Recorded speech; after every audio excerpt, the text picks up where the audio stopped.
I never believed in demons until one tried to kill my family. That's not hyperbole or clickbait. It's the terrifying truth about what lived in the attic of our Victorian home in Salem, Massachusetts for 3 months that changed everything I thought I knew about the supernatural world. Before I tell you this story, I need you to understand that what happened to us was real, documented, and left permanent scars on everyone involved. If you're easily frightened, please consider whether you want to continue, because what I'm about to share with you will challenge everything you believe about what's possible in this world. My name is David, and in September 2024, my wife Sarah, our 2 children, Emma, who was 8, and Michael, who was 6, and I moved into what we thought was our dream home. The house was a stunning 1890s Victorian on Maple Street, complete with original hardwood floors, ornate molding, and 3 full stories including a spacious attic that we planned to convert into a playroom for the kids. The previous owners, an elderly couple named the Hartmans, had lived there for 40 years and were moving to Florida for retirement. They seemed eager to sell, offering us a price that was almost too good to be true for such a beautiful property in such a historic neighborhood. The first sign that something was wrong came on our very first night in the house. We had spent the entire day unpacking boxes and getting settled, and by 10 o'clock, we were exhausted. Sarah and I had just finished putting the kids to bed in their new rooms on the 2nd floor when we heard it, a distinct scratching sound coming from directly above Emma's bedroom. At first, we assumed it was squirrels or mice that had gotten into the attic space, which wouldn't be unusual for an old house. Hit the like button if you've ever heard strange sounds in a new home that made you question what was really up there. Probably just some critters, I told Sarah as we stood in the hallway listening to the rhythmic scratching. I'll check it out tomorrow and set some traps if needed. But even as I said those words, something about the sound felt wrong. It wasn't the random scurrying you'd expect from rodents. It was deliberate, almost like someone was slowly dragging their fingernails across wood in a specific pattern. The scratching would continue for exactly 30 seconds, then stop for 10 seconds, then resume again.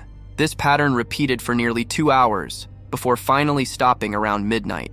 The next morning, I grabbed a flashlight and climbed up into the attic through the access panel in the hallway ceiling. The space was larger than I expected, with plenty of room to stand up in the center due to the peaked roof. The previous owners had left it completely empty, except for some old insulation and dust. I searched every corner, looking for signs of animal droppings, nesting materials, or entry points where creatures might be getting in, but found absolutely nothing. The attic was clean, sealed, and showed no evidence of any kind of infestation. Comment below if you think I should have investigated further at this point. That second night, the scratching returned at exactly the same time, 10 o'clock, and followed the identical pattern. 30 seconds of deliberate scratching directly above Emma's room, 10 seconds of silence, then repeat. This time, Sarah came up to the attic with me while the sound was happening. We stood directly under where the noise should have been coming from, but heard nothing. However, the moment we climbed back down and went to Emma's room, the scratching resumed above us. It was as if whatever was making the sound could sense our location and was deliberately targeting the space above our daughter. By the 3rd night, Emma was having trouble sleeping. She kept asking us what was in the attic and why it only made noise above her room. We tried to reassure her that it was just the house settling or maybe some small animals, but I could see the fear in her 8-year-old eyes. Children have an intuition about these things that adults often ignore, and Emma clearly sensed that something was wrong. She started asking to sleep in Michael's room, but we encouraged her to stay in her own bed, thinking it would help her adjust to the new house faster. Looking back, I realized we should have listened to her instincts. The scratching continued every night for 2 weeks, always starting at 10 o'clock and lasting for about 2 hours. But it began to evolve. What started as simple scratching sounds became more complex. Sometimes it sounded like footsteps, other times like something heavy being dragged across the attic floor. The pattern became less predictable too. Instead of the consistent 30-second intervals, the sounds would sometimes last for minutes at a time, and they started occurring above other rooms as well, though Emma's room remained the primary focus. Then came the night everything changed. It was a Friday in early October, and Sarah and I were downstairs watching a movie while the kids slept upstairs. The usual scratching had been going on for about an hour when we heard Emma scream. Not a normal scared child scream, but a sound of pure terror that made our blood run cold.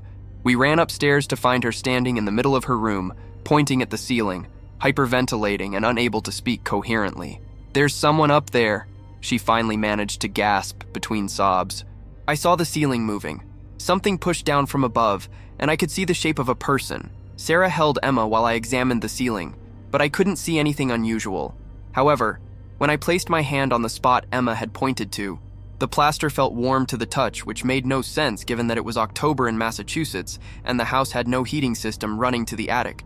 That's when I decided to take more serious action. Let me know in the comments if you've ever felt like your child was trying to warn you about something supernatural that you couldn't see.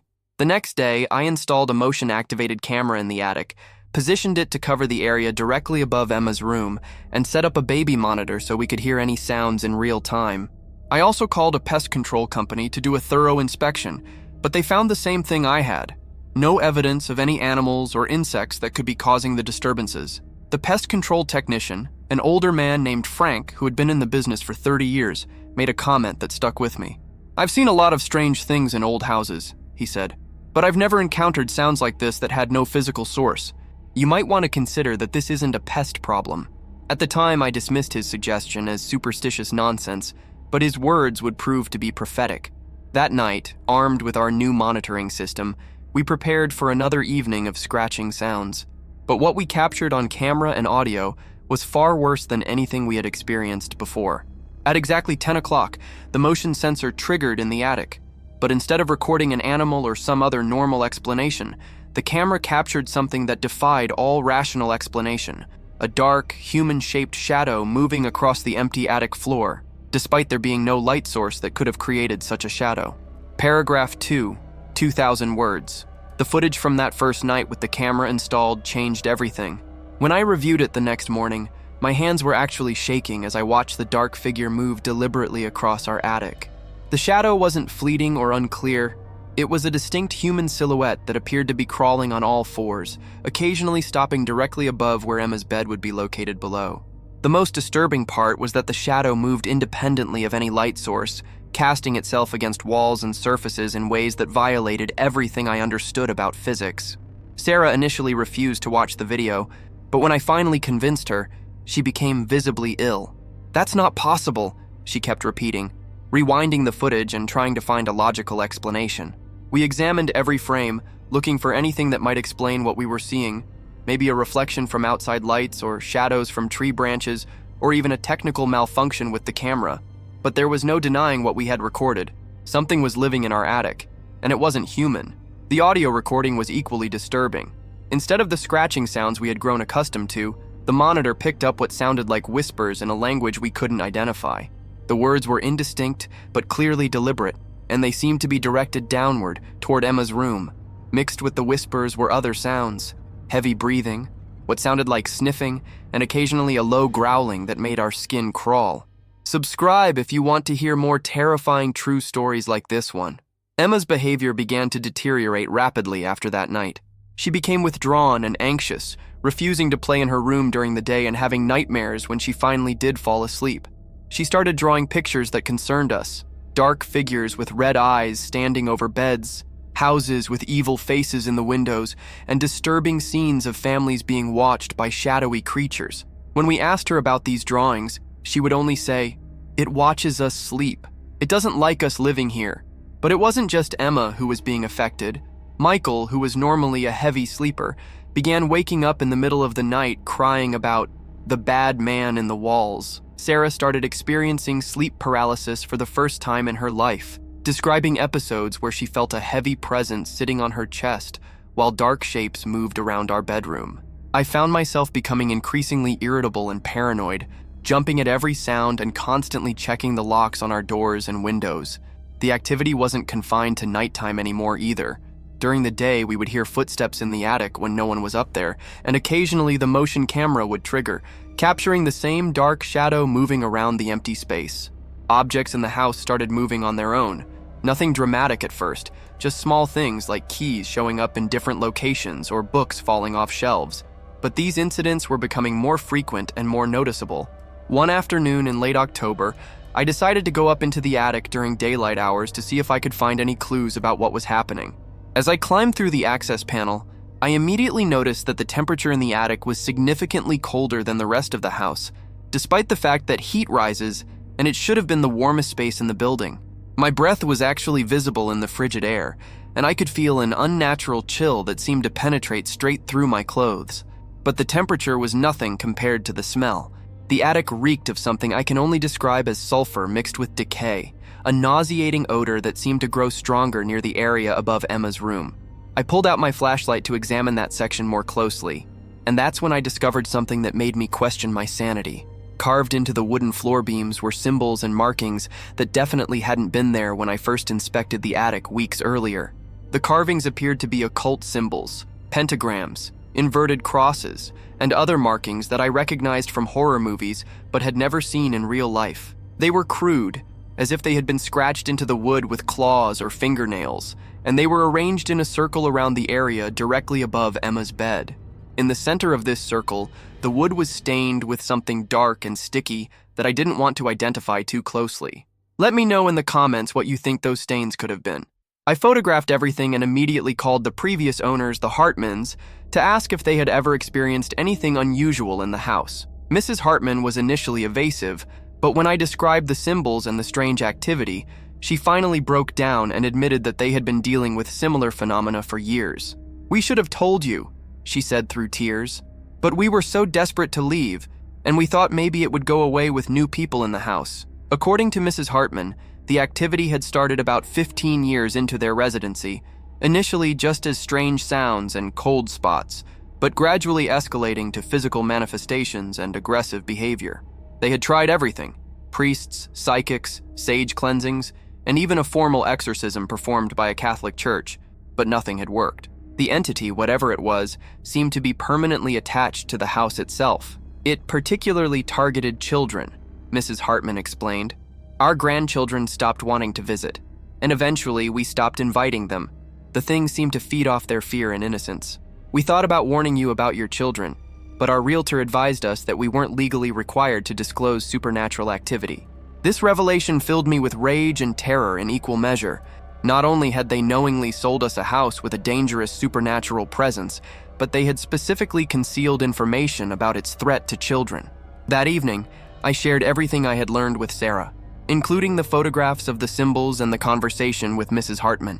We sat at our kitchen table after the children were asleep, trying to process the reality that we had unknowingly moved our family into a house occupied by something evil. Sarah wanted to pack up immediately and leave, but I pointed out that we had invested all of our savings into the down payment and moving costs. We couldn't just abandon the house without losing everything. Maybe we can find a way to get rid of it, I suggested, though I had no idea where to even begin such an undertaking. Sarah was skeptical, but agreed that we should at least try some basic protective measures before giving up on our dream home entirely. We decided to start with religious protection. We weren't particularly religious people, but desperate circumstances called for desperate measures. The next day, we went to St. Mary's Catholic Church in Salem and spoke with Father Martinez about our situation.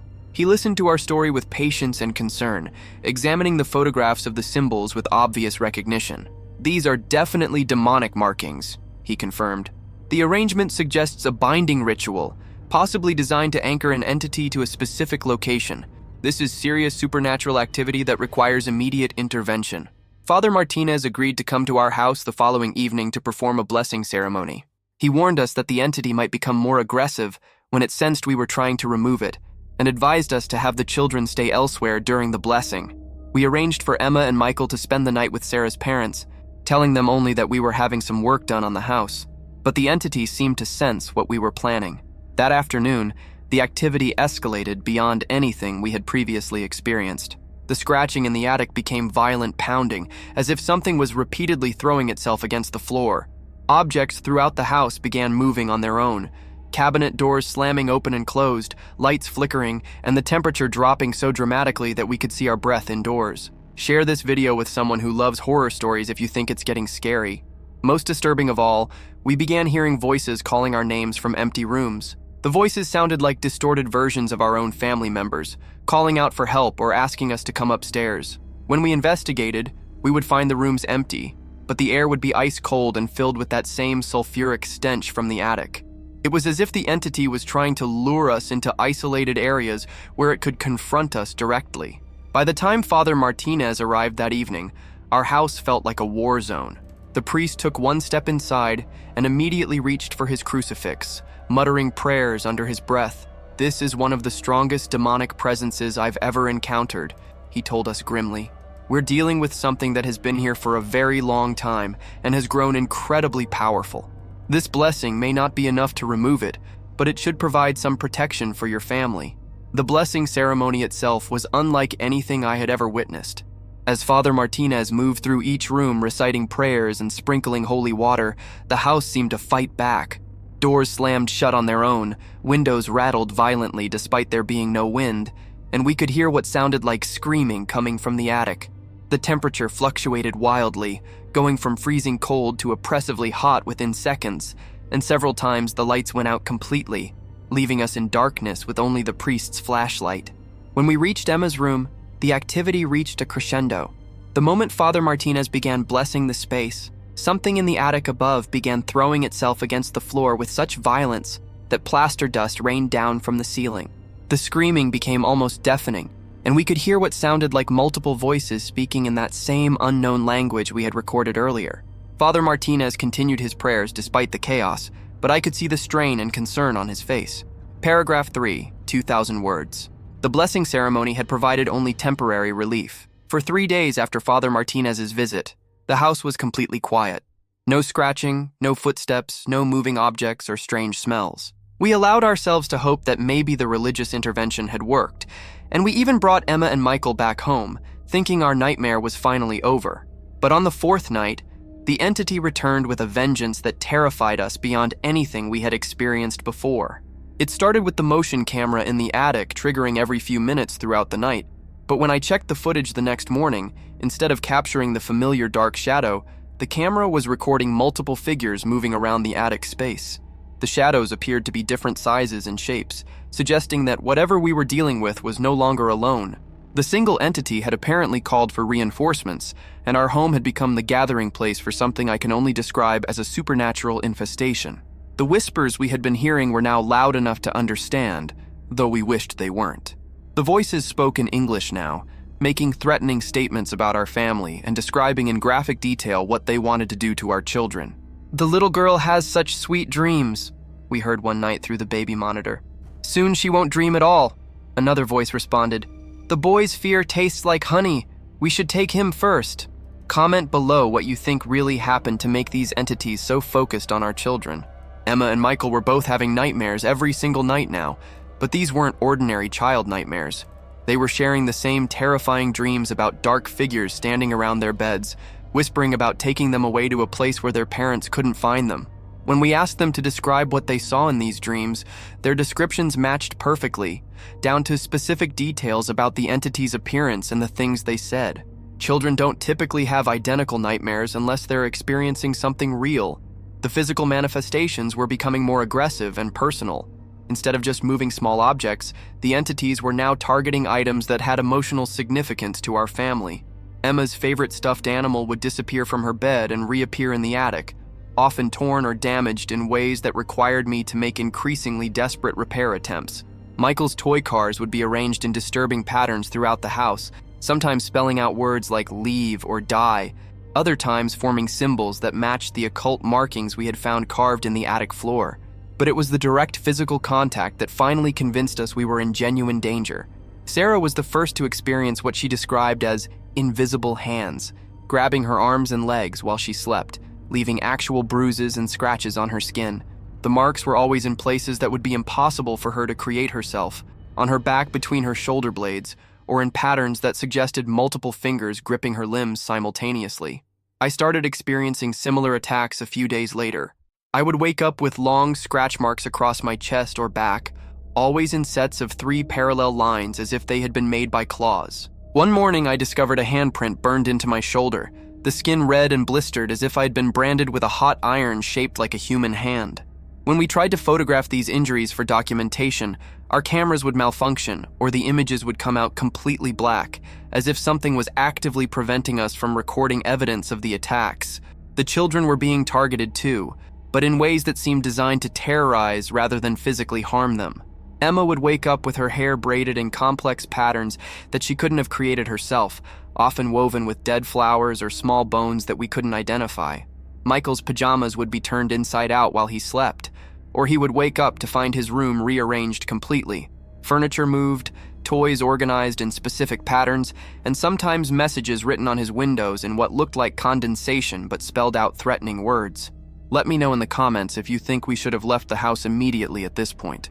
In hindsight, it's obvious that we should have abandoned everything and moved out, but at the time we felt trapped by our financial investment and stubborn determination to fight for our home. We also had a growing sense that these entities might follow us if we tried to leave, and the thought of bringing this supernatural nightmare to a new location where we might endanger others was equally terrifying. Instead, we decided to escalate our defensive measures. Father Martinez had recommended a paranormal investigation team based in Boston that specialized in malevolent hauntings, and we contacted them for help. The team, led by a woman named Dr. Catherine Wells, who had a doctorate in parapsychology, agreed to spend a week in our house conducting a comprehensive investigation and attempting various removal techniques. Dr. Wells and her team arrived on a Monday in early November, bringing with them an impressive array of equipment: electromagnetic field detectors, thermal cameras, digital audio recorders, and various religious artifacts from different traditions. They also brought something called a spirit box, which was supposed to allow real-time communication with supernatural entities by rapidly scanning radio frequencies and allowing spirits to manipulate the white noise to form words. The investigation results were both fascinating and terrifying. The team's instruments detected massive electromagnetic disturbances throughout the house, with the strongest readings concentrated in the attic and Emma's room. The thermal cameras captured cold spots that moved around the house in intelligent patterns, often forming human shapes that followed the investigators as they moved from room to room. The audio equipment recorded hours of voices, whispers, and other sounds that seemed to respond directly to questions asked by the team. But it was the spirit box session that provided the most disturbing revelations about what we were dealing with. When Dr. Wells asked the entities to identify themselves, the responses came through clearly. Ancient ones, bound to this place, feeders of fear. When asked what they wanted, the answer was even more chilling. The children belong to us now. Sweet innocent souls. They will join us in darkness, Dr. Wells explained that we weren't dealing with typical ghosts or spirits, but rather with what she called parasitic entities, demonic beings that attach themselves to locations and feed off the negative emotions of living occupants. These entities have probably been in this house for decades, she told us. They've grown incredibly strong by feeding off the fear and suffering of previous residents, and they've established what's essentially a supernatural territory that they're determined to defend. The team attempted several removal techniques over the course of the week, including a full house exorcism, sage cleansing ceremonies, and the installation of various protective barriers and symbols. Each attempt seemed to anger the entities further rather than driving them away. During one particularly intense exorcism session, every piece of glass in the house shattered simultaneously. Windows, mirrors, dishes, light bulbs, covering us in dangerous shards that somehow managed to leave us all uninjured despite the impossibility of avoiding harm from such widespread destruction. On their final night, Dr. Wells made a discovery that changed our entire understanding of the situation. While reviewing hours of spirit box recordings, she found a conversation between the entities that revealed they weren't just random demons that had attached themselves to our house. They were specifically bound to the location through a ritual performed by a previous occupant. Someone who had lived in this house years ago had deliberately summoned these entities and bound them to the property through some kind of supernatural contract. This explains why traditional removal methods aren't working, Dr. Wells explained. The entities aren't just haunting your house. They were invited here and given permanent residence rights through dark magic. To remove them, we would need to find and break the original binding ritual, which would require identifying who performed it and under what circumstances. Hit the subscribe button if you want to find out how we discovered the dark history of our house and the previous resident who had condemned future occupants to supernatural terror.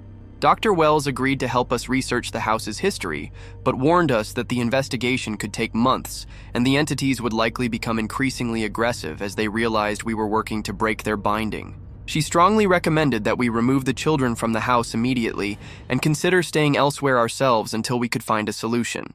We arranged for Emma and Michael to stay with my parents indefinitely, telling them only that we were having serious problems with the house that required adult attention. Saying goodbye to our children while they went to stay with their grandparents was one of the hardest things I've ever had to do, especially knowing that we were essentially admitting that we couldn't protect them in their own home. But their safety had to be our top priority, even if it meant acknowledging our failure as parents to provide them with a secure living environment. With the children gone, Sarah and I prepared for what we knew would be an escalating battle with entities that no longer had to restrain themselves to avoid driving us away. If anything, they would probably become more aggressive now that they realized we were actively working against them and that their preferred targets, our innocent children, were no longer available for them to terrorize and feed off of. The house felt different that first night without Emma and Michael. The supernatural activity was more intense and direct, as if the entities were no longer pretending to be subtle about their presence. We heard them moving around freely in the attic, no longer confining themselves to specific times or patterns. The scratching and pounding were constant, and we could hear what sounded like furniture being dragged around in the empty space above us, though we knew there was nothing up there to move. Paragraph 4, 2,000 words. The night after we sent our children to safety was when the entities finally revealed their true nature and power. Without the need to maintain any pretense or restraint, they launched what can only be described as a full-scale supernatural assault on our home and our sanity. Sarah and I had barely fallen asleep when we were awakened by the sound of our bedroom door slamming open, with such force that it splintered the frame and embedded itself several inches into the opposite wall. Standing in our doorway was something that defied every rational explanation I had ever relied upon. The figure was roughly human in shape, but wrong in every possible detail. Too tall, too thin, with limbs that seemed to bend at impossible angles and a face that was simultaneously familiar and utterly alien. Its eyes glowed with a red light that illuminated the hallway behind it, and when it opened its mouth to speak, the voice that emerged was a horrible combination of every threatening whisper we had heard through the baby monitor over the past weeks. "You sent away our playthings," it said, and the words seemed to come from multiple throats speaking in unison. "Now you will take their place. We have been patient, but our hunger grows strong, and you have interfered with our feeding for too long. Tonight, you learn what it means to truly fear the darkness that lives above you." Sarah grabbed my arm so tightly that her fingernails drew blood, but neither of us could move or speak. The entity seemed to fill the entire doorway despite its impossible thinness, and behind it, we could see other shadows moving in the hallway, the reinforcements that had been gathering in our attic over the past weeks. The temperature in our bedroom dropped so quickly that frost began forming on the windows, and our breath came out in visible puffs as we tried to process what we were seeing. The creature took a step into our room, and I noticed that it wasn't actually touching the floor. It hovered several inches above the carpet, moving with a fluid motion that reminded me of swimming through air. As it approached our bed, details became clearer and more horrifying. Its skin looked like burned leather, covered in the same occult symbols we had found carved in the attic, and its fingers ended in claws that appeared to be made of blackened bone. "David," it spoke my name with intimate knowledge. "You installed cameras to watch us, but we have been watching you much longer. We know your fears, your weaknesses, your deepest shames. Sarah," it turned toward my wife, "we know about the nightmares you had as a child, the ones about monsters under your bed. We are those monsters, and we are very real, and we are hungry for the terror you have tried so hard to forget. Let me know in the comments if you've ever faced something that knew your personal fears and used them against you." The psychological torture was almost worse than the physical presence because it meant these entities had been studying us, learning our vulnerabilities, preparing for this moment when they could break us down completely. They weren't just supernatural predators, they were intelligent, calculating beings who understood human psychology and knew exactly how to inflict maximum terror. The entity reached out with one clawed hand toward Sarah's face, and that's when my paralysis finally broke. Some primal instinct for protecting my wife overcame my terror, and I lunged forward to place myself between her and the creature. The moment I made contact with its arm, pain unlike anything I had ever experienced shot through my entire body. It felt like being electrocuted, burned, and frozen simultaneously, and the creature's touch left a handprint seared into my chest that would remain visible for months afterward. But my intervention seemed to surprise the entity, and it pulled back with what sounded like a hiss of anger. "Brave," it said, "but foolish. We are ancient, David. We existed before your species learned to fear the dark, and we will exist long after your children's children have forgotten your names. You cannot fight what you do not understand, and you understand nothing about the forces you have chosen to oppose." That's when the other entities in the hallway began to enter our room, and I realized we were facing not just one creature, but an entire collection of demonic beings that had been summoned and bound to our house. Some were similar to the first, tall, thin, humanoid shapes with glowing eyes and impossible anatomy. Others were more abstract, writhing masses of shadow and whispers, geometric patterns that hurt to look at directly, and shapes that seemed to exist in more dimensions than my mind could process. The room filled with the sulfuric stench we had grown accustomed to, but now it was so strong that we began coughing and gagging.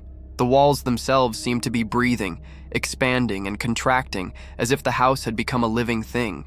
Pictures fell from their frames, the mirror above our dresser cracked in a spiderweb pattern, and I could hear the sound of wood splintering as the supernatural pressure in the room began to physically damage the structure around us. "You want to know who invited us here?" the primary entity asked, apparently reading the questions in our minds. Her name was Margaret Blackwood, and she lived in this house from 1987 to 2003. She lost her young son in a car accident and became obsessed with communicating with the dead. She performed ritual after ritual, growing more desperate and reckless with each attempt to contact her child. Finally, she succeeded in tearing a hole between worlds, but what came through was not her son. The entity's revelation explained so much about what we had been experiencing. Margaret Blackwood had essentially turned our house into a supernatural gateway, and the entities that had come through had been feeding off the fear and negative energy of every resident since then.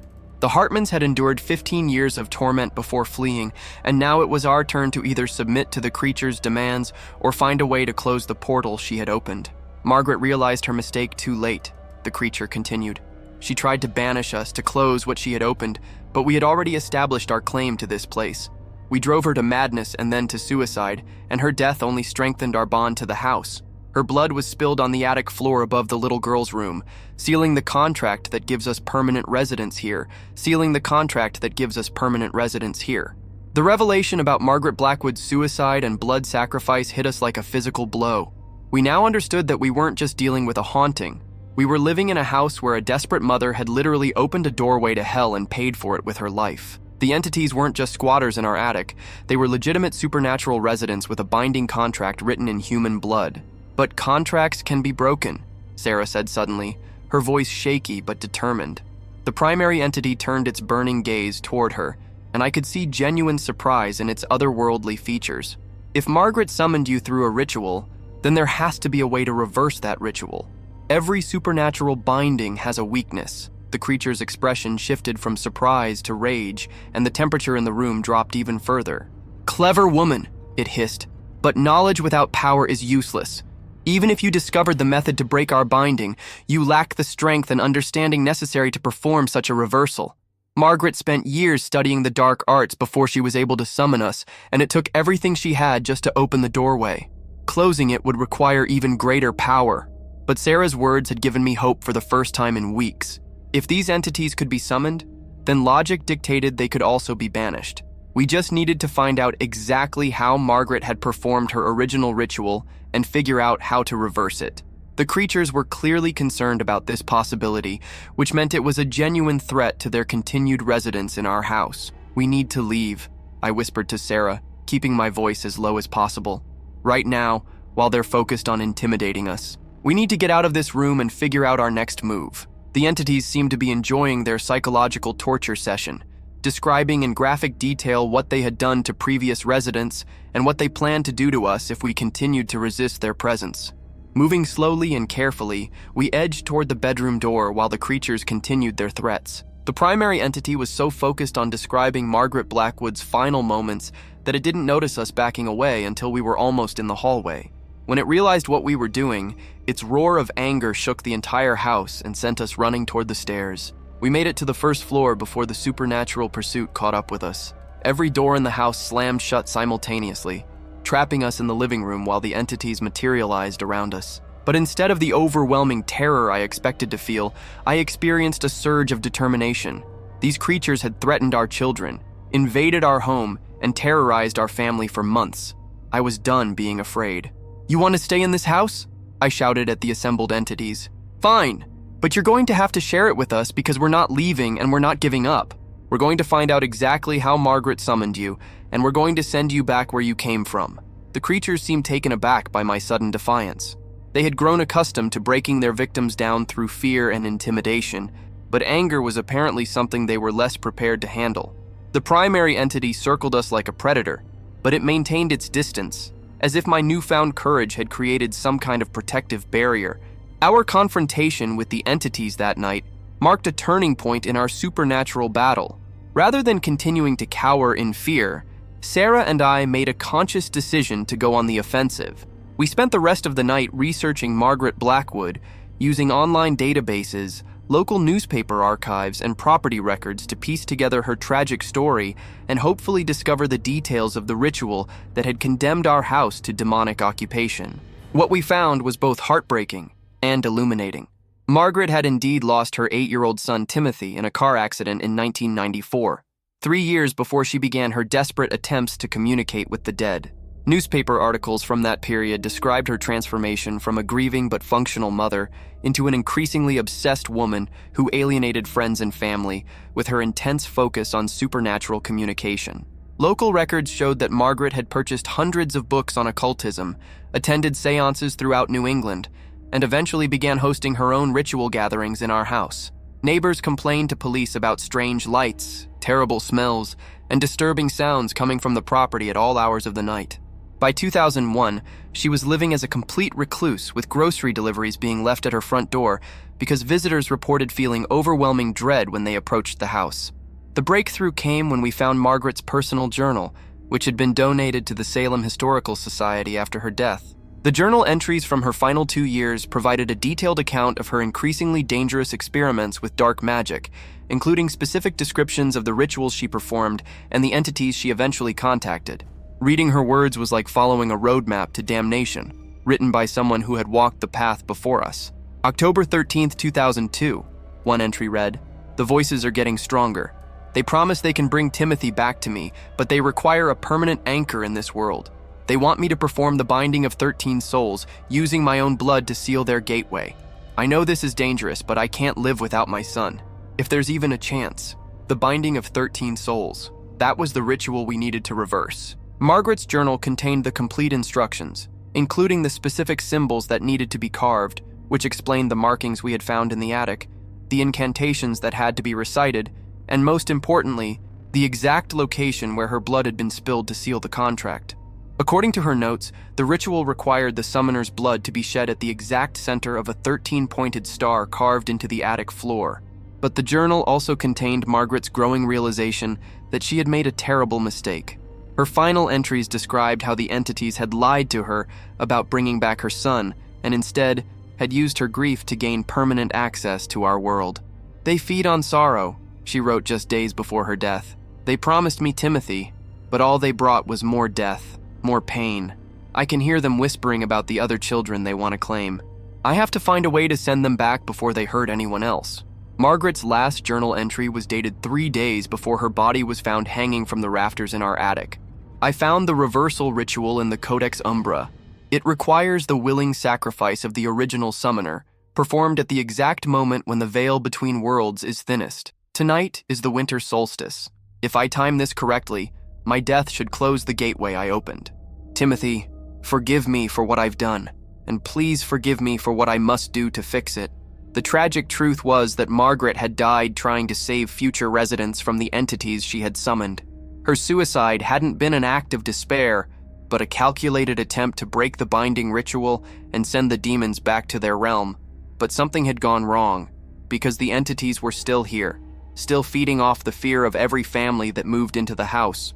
Sarah found the answer in a footnote in one of Margaret's occult reference books. The reversal ritual could only be performed by the original summoner, but if that person died before completing the banishment, the binding became permanent unless broken by someone with a blood connection to the summoner. We needed to find out if Margaret had any living relatives who might be able to complete what she had started.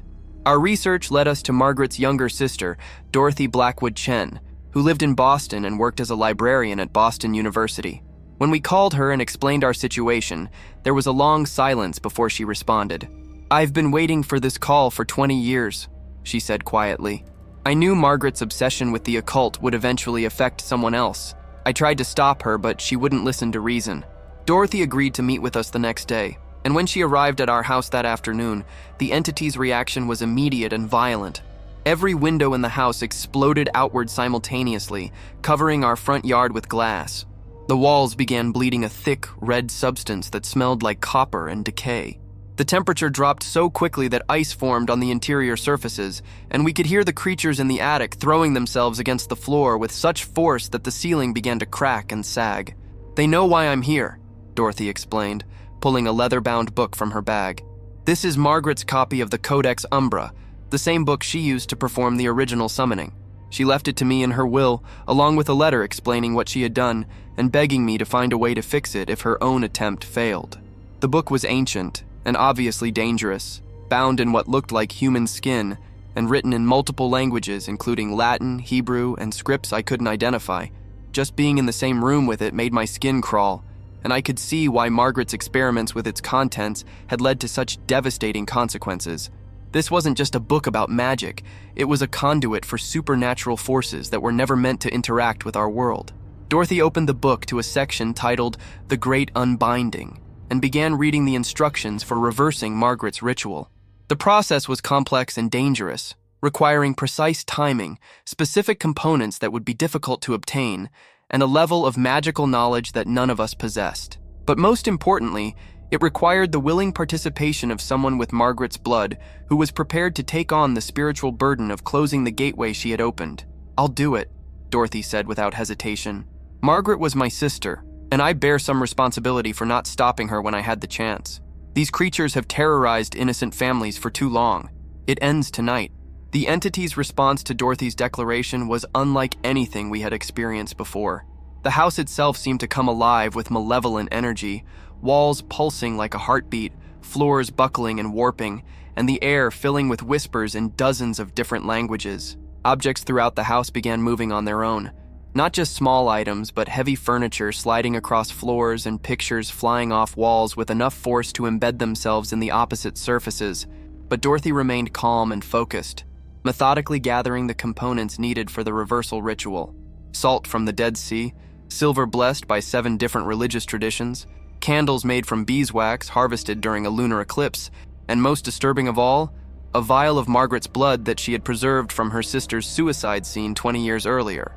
As night fell and we prepared for what we hoped would be our final confrontation with the entities, I realized that our entire ordeal had been leading to this moment.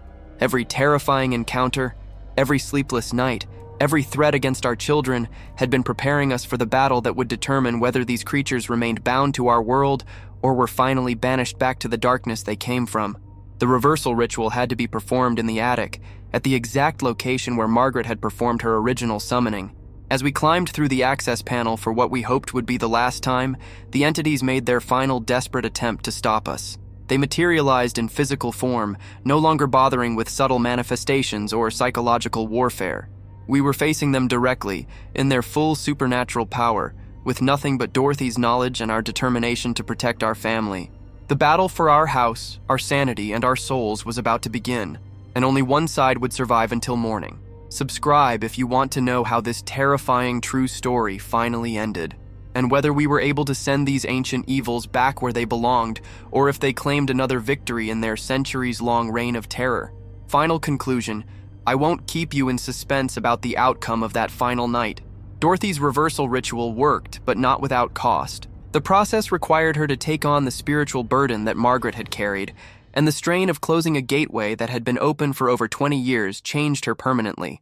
She survived, but she aged decades in a single night and never fully recovered from the experience. The entities fought desperately to maintain their hold on our world, but blood calls to blood, and Dorothy's connection to Margaret gave her the power needed to complete what her sister had started. As the final incantation was spoken, and Margaret's preserved blood was spilled over the carved symbols in our attic floor, the creatures were pulled back through the closing gateway, with screams that shattered every remaining piece of glass in the house. We moved out of that house the next day and never returned.